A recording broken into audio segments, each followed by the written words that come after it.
Assalamualaikum warahmatullahi wabarakatuh. Saya Deris Maulida Fajriyah, NIM T 2017-8006 dari kelas Biologi 1. Di sini saya akan menjelaskan mengenai COVID-19 dalam perspektif Islam.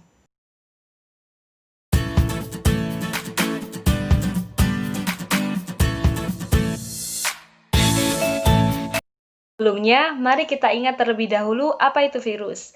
Virus merupakan agen infeksi yang bersifat tidak seluler dan berukuran sangat kecil, melebihi sel manusia, sel hewan, bahkan bakteri.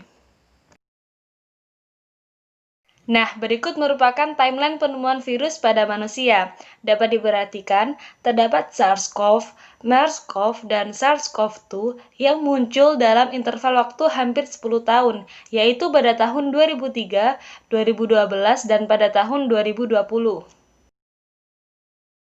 Virus corona yang menggemparkan saat ini adalah jenis coronavirus yang paling baru ditemukan, yang awalnya diberikan nama 19 novel coronavirus.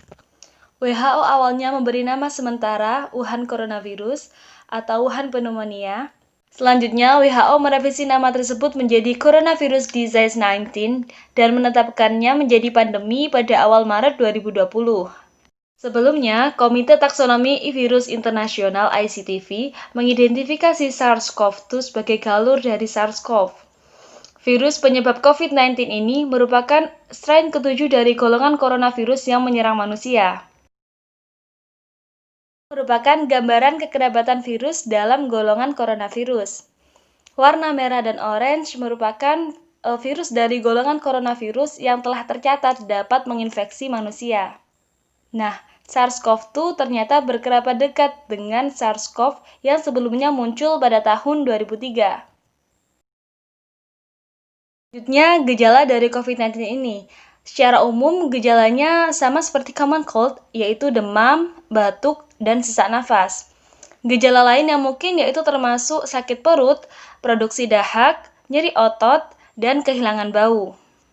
Sementara sebagian besar kasus menyebabkan gejala ringan, namun ada juga yang berkembang menjadi pneumonia virus dan menyebabkan kegagalan multiorgan.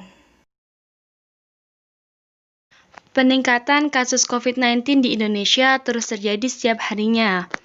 Nah, berikut merupakan data jumlah terpapar COVID-19 di Indonesia per tanggal 16 Desember 2020. Selanjutnya, wabah penyakit COVID-19 dalam pandangan Islam. Sebagian para ulama menyebutkan istilah penyakit ini disebut dengan ta'un, yaitu wabah yang mengakibatkan penduduk sakit dan beresiko menular.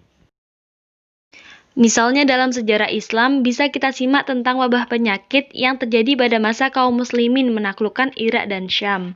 Setelah peperangan yang sangat sengit di Yarmuk, kemudian kaum muslimin menetap di negeri Syam.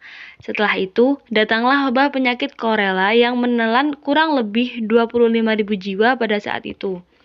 Oleh karena itulah, tidak heran jika para ulama, kiai, ustadz, peneliti, dan yang lainnya mengaitkan peristiwa ini dengan wabah penyakit COVID-19, karena memang wabah penyakit tersebut secara sekilas sangat mirip dengan wabah COVID-19 yang terjadi saat ini, yang menelan puluhan ribu jiwa. Berkaitan dengan wabah COVID-19, di antara petunjuk-petunjuk Al-Quran yang sangat agung yaitu bahwasannya seorang hamba tidak akan ditimpa suatu musibah kecuali Allah telah menuliskan dan mentakdirkan musibah tersebut.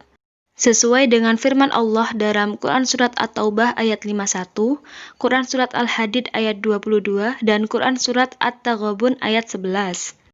Adapun sesuai dengan hadis yang diriwayatkan oleh Bukhari, Nabi Muhammad SAW juga pernah memperingatkan umatnya untuk tidak dekat dengan wilayah yang sedang terkena wabah.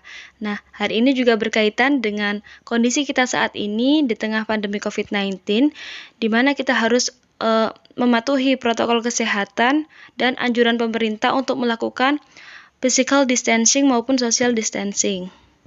Selain mematuhi protokol kesehatan sebagai bentuk ikhtiar, kita juga harus senantiasa bersabar, bertawakal, dan memohon perlindungan kepada Allah Subhanahu wa Ta'ala agar selalu diberi kebaikan dan keselamatan. Sekian penjelasan dari saya. Terima kasih. Wassalamualaikum warahmatullahi wabarakatuh.